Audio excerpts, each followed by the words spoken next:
جی تو چاہتا ہے کہ مختصر یہاں جو لوگ موجود ہیں سب سے ہم لوگ کچھ سنتے، لیکن آپ لوگوں کو بھی معلوم ہے کہ آج کے دن صبح سے دوپہر تک مختلف جگہوں پر پروگرام ہوتے ہیں، اور یہاں بہت سارے لوگ ہیں جو کئی پروگرام کر کے آ رہے ہیں اور آگے انہیں کئی پروگراموں میں جانا ہے۔ اس وجہ سے وقت کم رہتا ہے، انہی کلمات پر اور انہی بیانات پر یہ پروگرام مکمل ہونا ہے۔ جو بیانات ہو رہے ہیں اور جو ملک کے حالات ہیں اس کو لے کر کچھ متفرق باتیں ذہن میں آ رہی ہیں، خیال ہوا کہ آپ حضرات کی گوش گزار کر دیں۔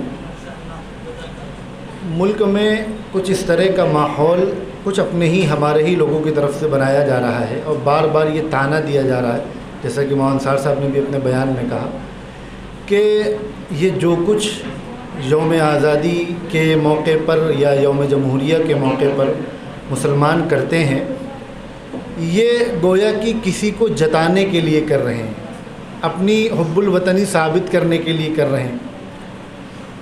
اور کچھ ہم لوگ کا بھی رویہ ایسا ہوتا ہے کہ ہم اپنے بزرگوں کی قربانیوں کا تذکرہ کرتے ہیں یہ ثابت کرنے کے لیے کہ ہم ہمارے بڑے کتنے بڑے محب وطن تھے اور ہم کتنے بڑے محب وطن ہیں۔ دیکھیں، ہمارے بڑوں نے اس لیے قربانی نہیں دی تھی کہ ہم اپنے کو محب وطن ثابت کریں، پہلی چیز۔ دوسری، ہمارے بزرگوں نے قربانی دی تھی اس وجہ سے کہ وہ اس ملک کو اپنا ملک سمجھتے تھے، صرف کہتے نہیں تھے۔ ہم بھی کہتے ہیں کہ ملک ہمارا ہے، لیکن ہم کیوں کہتے ہیں؟ کیونکہ ہمارے بڑوں نے قربانی دی، ہمارے بڑوں نے خون بہایا اس ملک کے لیے، اس لیے ملک ہمارا ہے، ہم تو اس لیے کہتے ہیں۔ لیکن انہوں نے قربانی دے کر دکھایا کہ ہاں یہ ملک میرا ہے۔ جیسے ایک گھر ہوتا ہے، 4 بھائی اس کے مشترک حصے دار ہیں، گھر پہ کوئی آفت آ جائے، کوئی آدمی قبضہ کر لے، 2 آدمی اس کے لیے فکر مند رہیں اور 2 خاموش بیٹھے رہیں، تو اس کا مطلب یہ ہوا کہ زبان حال سے وہ یہ ثابت کرنا چاہ رہا ہے کہ وہ یہ جو 2 زیادہ فکر مند ہیں یہ گھر کے ہیں حصے دار، ہمارا کیا لینا دینا گھر سے۔ یا اگر گھر میں کوئی خوشی ہو، کوئی خوشی کا موقع ہو اور 2 لوگ خوشی منائیں، 2 لوگ خاموش بیٹھے رہیں، تو اس سے بھی یہ ظاہر کر رہا ہے کہ ہمارا اس سے کیا لینا دینا، اس خوشی سے تو گھر کی خوشی ہے، ہمارا کیا رشتہ ہے اس گھر سے۔ گویا کہ وہ زبان سے نہیں کہہ رہا ہے لیکن سمجھ میں نہیں یہی آ رہا ہے۔ تو ملک پہ جب کوئی آفت آئی تو وہ اپنا گھر سمجھتے تھے، اس لیے لڑے، اس لیے قربانی دی۔ اور آج اگر یہ خوشی کا موقع ہے تو ہم اس کو اپنا گھر سمجھتے ہیں، اپنی خوشی سمجھتے ہیں، اس لیے جشن منا رہے ہیں، ایسا نہیں کسی کو دکھانے کے لیے جشن منا رہے ہیں۔ دوسری بات یہ، آج کے حالات میں جیسا کہ زبیر فاروقی صاحب نے کہا کہ وزیر اعظم نے اپنے بیان میں فلاں فلاں فلاں کا نام نہیں لیا، یہ کوئی نئی بات نہیں ہے، تاریخ اٹھا کر دیکھیں تو وہ تو آزاد پسند لوگ تھے ہی نہیں۔ جس وقت ہمارے اکابر اپنی خون کی جو قربانیاں دے رہے تھے، اس ٹائم یہ معافی نامے لکھ رہے تھے، اس ٹائم ان کو انگریز کی حکومت میں رہنے سے کوئی دقت نہیں تھی۔ دقت تو ہمیں آپ کو تھی کہ اس نے انسانیت کے غلام بنا رکھا ہے۔ ان کا تو یہ تھا کہ 1000 سال ہم مغلوں کے غلام رہے ہیں، 200-400 سال ان کے رہ لیں گے۔ وہ کبھی آزادی پسند لوگ تھے ہی نہیں۔ اب یہ ہماری بدقسمتی کہیے یا جو کچھ کہیے کہ ملک کی اقتدار ان کے ہاتھوں میں ہے، تو ظاہر سی بات ہے ایسے لوگ جو آزادی پسند تھے، جو انگریزوں کی غلامی سے انکار کرتے تھے، وہ کیوں ان کا نام لیں گے؟ بلکہ لینا بھی نہیں چاہیے۔ ان کی زبانوں سے ہمیں اپنے اکابر کا نام سننا ہی نہیں ہے۔ تمہارا اور ہمارے بڑوں کا کوئی دور دور تک لینا دینا نہیں ہے۔ تم ہمارے بڑوں کا نام لے کر قوم کو دھوکہ نہ دو۔ ہم تو ان کی ایمانداری کو سلام کرتے ہیں کہ انہوں نے حقیقی مجاہدین آزادی کا نام نہیں لیا اور خود بتلا دیا کہ ہم ان کے نام لیوا نہیں ہیں، اور ہم سینہ چوڑا کر کے چھاتی ٹھوک کے کہتے ہیں کہ ہم ان کے نام لیوا ہیں۔ تو یہ تفریق انہوں نے خود کی ہے، ہمیں کرنے کی ضرورت نہیں ہے۔ تو یہ تو ہمارے لیے اچھی بات ہے۔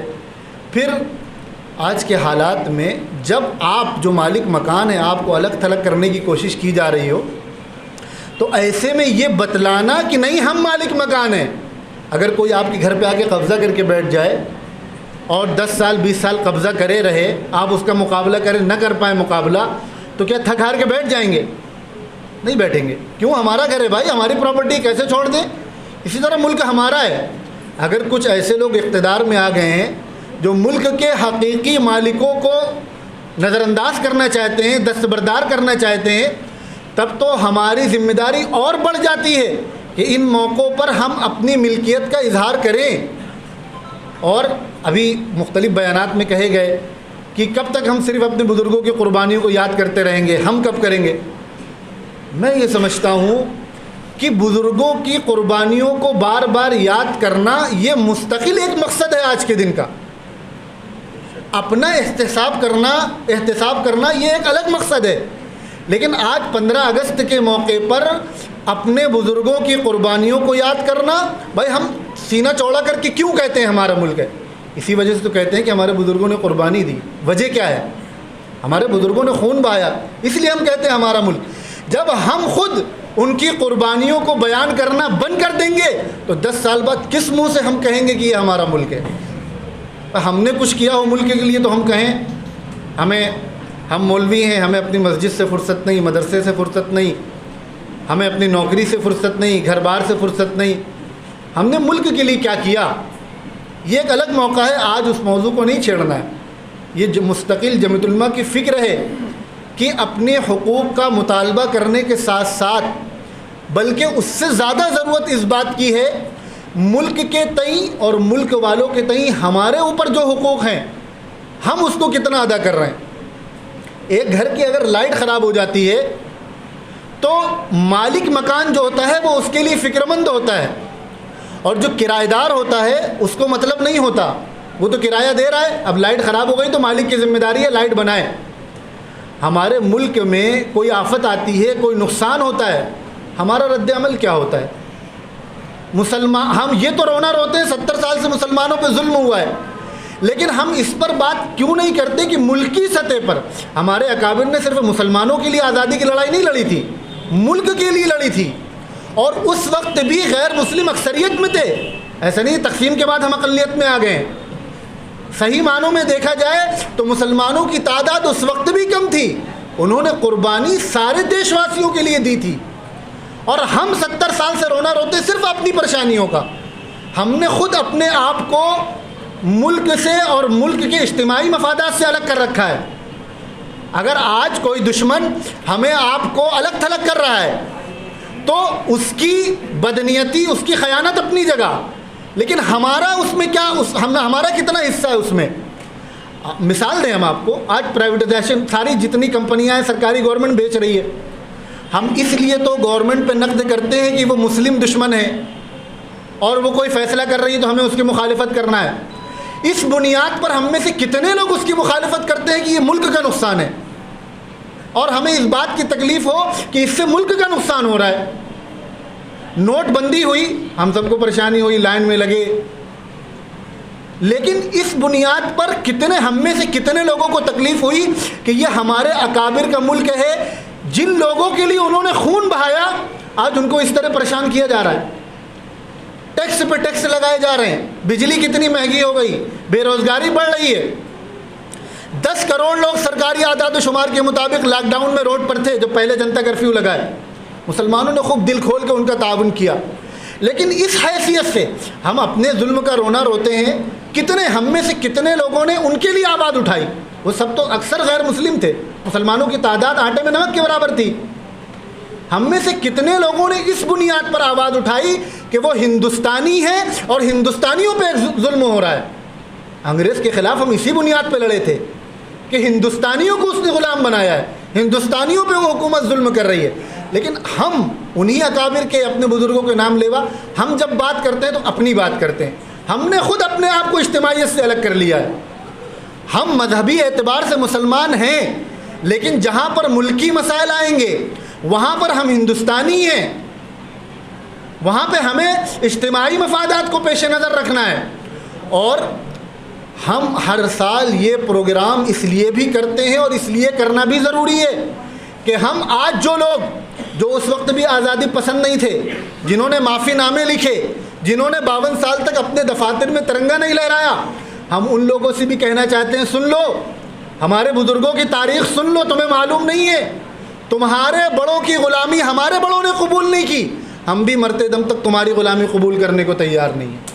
یہ پروگرام ہم اس لیے کرتے ہیں، ان کو یہ بتلانے کے لیے کرتے ہیں، اور جب وہ ہمیں غلام بنانے کے لیے پیش قدمی کریں گے تب ہمارے لیے اس پروگرام کو منعقد کرنا اور ضروری ہوتا چلا جائے گا۔ جتنا وہ شکنجہ کسنے کی کوشش کریں گے اتنا ہمارے لیے آپ کے لیے ضروری ہو جائے گا کہ ترنگا لے کر میدان میں نکلیں اور ان کو بتلائیں کہ تمہارے باپ ہمیں نہیں غلام بنا سکے، تمہاری کیا اوقات۔ اس لیے یہ پروگرام منعقد کیے جاتے ہیں۔ سوشل میڈیا پہ ایک کھیپ ہے، نوجوان علماء کی کھیپ ہے۔ ایک صاحب کو میں نے کل پوسٹ دیکھی، فرما رہے ہیں یہ جو کچھ تقریبات ہوتی ہیں صرف فارمیلٹی کے طور پر ہونی چاہیے۔ یہ کیوں ہوا؟ ہم نے دو چیزوں کو گڑمٹ کر دیا، ایک ہے ریپبلک آف انڈیا، ایک ہے گورنمنٹ آف انڈیا۔ ہمارا تعلق وطن کے ساتھ ہے، گورنمنٹ کے ساتھ نہیں ہے۔ یہاں کے آئین نے ہمیں یہ حق دیا ہے کہ اگر حکومت کچھ غلط کر رہی ہے احتجاج کرو، تو وہ احتجاج ہمارا حکومت کے خلاف ہوتا ہے کہ ملک کے خلاف ہوتا ہے؟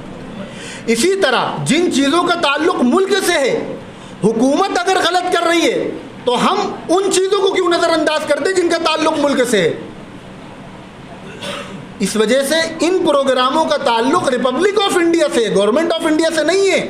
اگر کوئی گورنمنٹ ظلم کرے، ایک بار نہیں 50 بار بھی ظلم کرے، تب بھی چونکہ یہ ہمارا گھر ہے، ہمارا وطن ہے، ہمارے لیے ضروری ہے کہ ہم اس سے اپنے تعلق کا اظہار کرتے رہیں۔ اگر ہمارے گھر پہ کوئی قبضہ کرنے آیا، ہم یہ سوچ کر کورٹ میں نہ جائیں کہ یہ ہمارا گھر ہے، ہم اپنی ملکیت کیوں ثابت کریں؟ جو آیا ہے وہ ثابت کریں۔ ہم گھر بیٹھ جائیں تو کچھ دنوں کے بعد وہ آپ کے گھر پہ قبضہ کر کے بیٹھ جائے گا، آپ صرف یہی گاتے رہیے گا کہ ہمیں اپنے گھر سے محبت ثابت کرنے کی ضرورت نہیں ہے۔ ہر عقل مند آدمی کورٹ جاتا ہے، پیپر دکھاتا ہے، اپنی ملکیت دکھاتا ہے، ثابت کرتا ہے، تب وہ اس کا قبضہ اس کا خالی ہوتا ہے، گھر ملتا ہے۔ تو اس ملک پہ اگر قبضہ کرنے کی پلاننگ ہے تو ہمیں آپ کو اپنی ملکیت ثابت کرنی پڑے گی اور خود بھی کچھ کر کو دکھانا پڑے گا۔ آج اگر ہم اپنے بزرگوں کے نام پر یہ دعویٰ کرتے ہیں کہ یہ ملک ہمارا ہے، اور ہمارے بزرگوں نے آزادی کے بعد بھی دیا، چاہے وہ ویر عبدالحمید ہوں، چاہے اشفاق اللہ خان ہو، چاہے PJ عبدالکلام ہو، ان کا نام لے کر ہم کہتے ہیں نا کہ انہوں نے ملک کو یہ سب دیا ہے، لہٰذا ہمارا ملک پہ حق ہے، یہ ہمارا ملک ہے، تو ہم بھی کچھ ایسا کر کے جائیں کہ آئندہ ہماری آنے والی نسلی بھی چھاتی چوڑا کر کے گئے کہ ہمارے بڑے یہ کر کے گئے ملک کے لیے۔ تو یہ کچھ متفرق غیر مرتب باتیں تھیں جو میں نے عرض کر دی، اللہ تعالیٰ قبول فرمائے۔ ڈاکٹر صاحب کچھ کہیں گے؟